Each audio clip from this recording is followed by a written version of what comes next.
तो कलीम सिद्दीकी समेत 14 लोगों को उम्र कैद की सजा का ऐलान हो चुका है। एनआईए कोर्ट ने यह फैसला सुनाया है। उमर गौतम और कलीम सिद्दीकी को उम्र कैद की सजा हुई है। इसके साथ ही आपको बता दें 14 लोगों को भी उम्र कैद की सजा सुनाई गई है।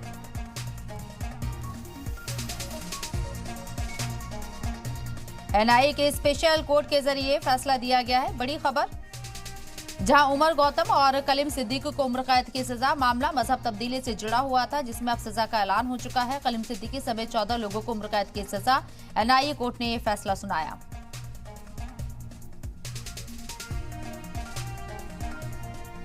हमारे नुमाइंदे अतीक हमारे साथ मौजूद है, बात करने के लिए सीधे उन्हीं का रुख करते हैं। अतीक, आपसे समझना चाहेंगे पूरा मामला, आज जो फैसला आया है उस पर क्या कुछ तबसरा हो रहा है?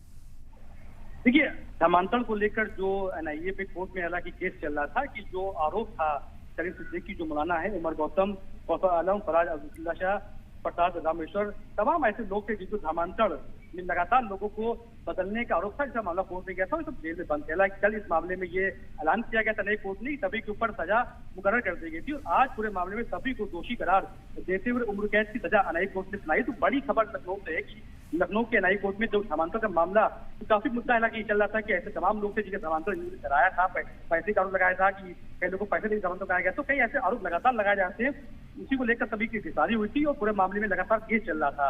इसी मामले में हालांकि एनआईए कोर्ट ने आज सभी को उम्र कैद की सजा तो सुना दी गई है और सभी को यहाँ से जेल भेजा जाएगा। पूरा मामला आपसे समझना चाहेंगे, कब ये मामला सामने आया था और कैसे पूरे मामले में जो है कार्रवाई हुई?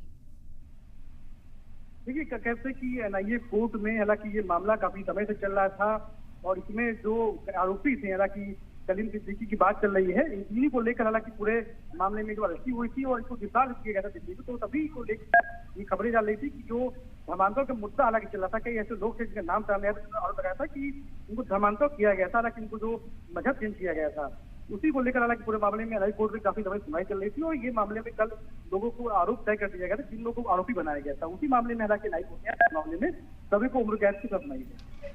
बिल्कुल, क्या कोई ऐसा कोई पर्टिकुलर कोई डेटा था कि कितने लोगों को यहाँ उनकी मजहब तब्दीली कराई गई है? क्या कुछ आधार रहे उम्र कैद की सजा के? देखिए, हालांकि जो जज ने ऑर्डर किया है, हालांकि वो ऑर्डर कॉपी नहीं आई है। अभी जो वकील है हालांकि सरकारी, उन्होंने कोई बयान नहीं दिया है तो किस आधार पर किन चीजों के विषयों को देखा गया है और क्या क्या कोर्ट में रखा गया है, ये कुछ देर बाद स्पष्ट हो जाएगा कि आधार क्या बनाया गया और सबूत के आधार पर किन चीजों को दोषी माना गया था। क्योंकि लगातार जो वकील जो लड़ रहे थे वो ये बात कर रहे थे कि जो धर्मांतरण हुए लोगों ने अपने मन से धर्मांतरण किया, किसी के कहने पर नहीं किया है। मगर जो सरकारी वकील थे जो केस को लड़ रहे थे उन्होंने ये आरोप लगाया था कि जब लोगों को धर्मांतरण कराया गया था, उसी मुद्दे को लेकर लगातार ये बात चल रही थी और आज तमाम जो लोग इस पर दोषी पाए गए सभी को उम्र कैद सुनाई गई।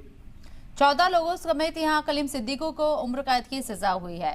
क्या इस मामले में और दीगर लोग भी शामिल हो सकते हैं? बहरहाल बहुत बहुत शुक्रिया आपका तमाम जानकारी हम तक पहुंचाने के लिए।